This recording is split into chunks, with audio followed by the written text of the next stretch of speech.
RAF, well, he was called up to the RAF on his 18th birthday, but that was after the war.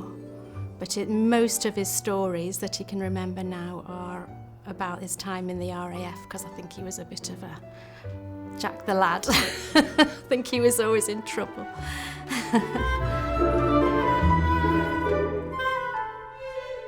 As a dad, he was very strict, actually.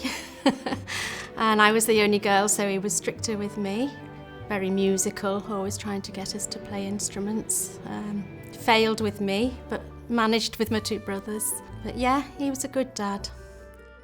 Well, my mum died in 2006, and he did very well on his own, actually, for quite a few years. And then I started noticing just strange things, like he was getting a lot of junk mail. It was mail that was saying things like, if you send us £20, you've won 2 million, or you've won a car. And he'd sit there every morning, I'd say, do you want to come out for a walk or something? And he'd say, oh no, I've got all this paperwork to do. And then I realised that what he was doing was replying and sending money. He used to go to a lunch club 3 days a week, and then he'd start forgetting where it was or which days to go on. It's just a lot of things added up, and in the end it did become unmanageable with him.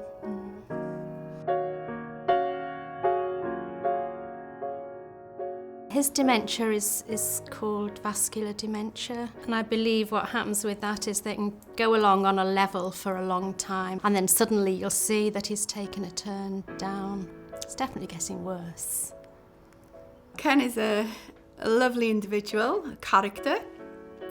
When you walk into a room, you're never quite sure which Ken you're going to be faced with. Is he going to be the lovable rogue? Is he going to be the aggressive, verbally abusive character?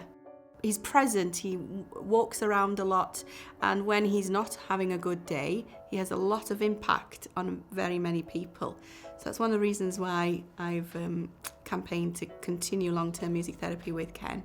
He always playing the piano, my dad. He'd be, that's a soundtrack of our childhood, really. We'd be put to bed and then you could hear Dad downstairs playing. When you take him to the piano or he listens to music, he's a different person, and it's lovely to see.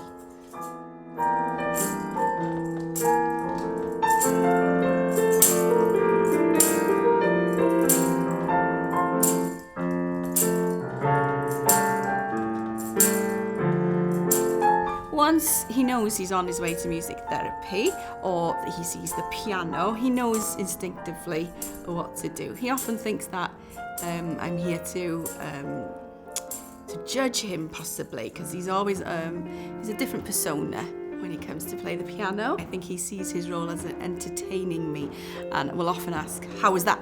Was that all right? So he's looking for assurances, and of course he gets that from me as a music therapist.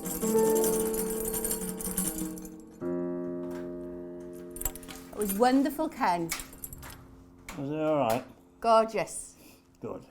The staff have reported to me that he does seem a lot happier and a lot less aggressive at following music therapy sessions. I can't imagine my dad without music therapy, really, because I think if he hadn't played the piano all this time, he'd have lost that skill, but that's a skill that's part of who he is, really. So the fact that Kerry brings him in here and encourages him to play his 5 tunes that he can remember and sometimes bring a new one, you know, just from somewhere in the depths of his memory, it's really beneficial. I can't imagine him without that.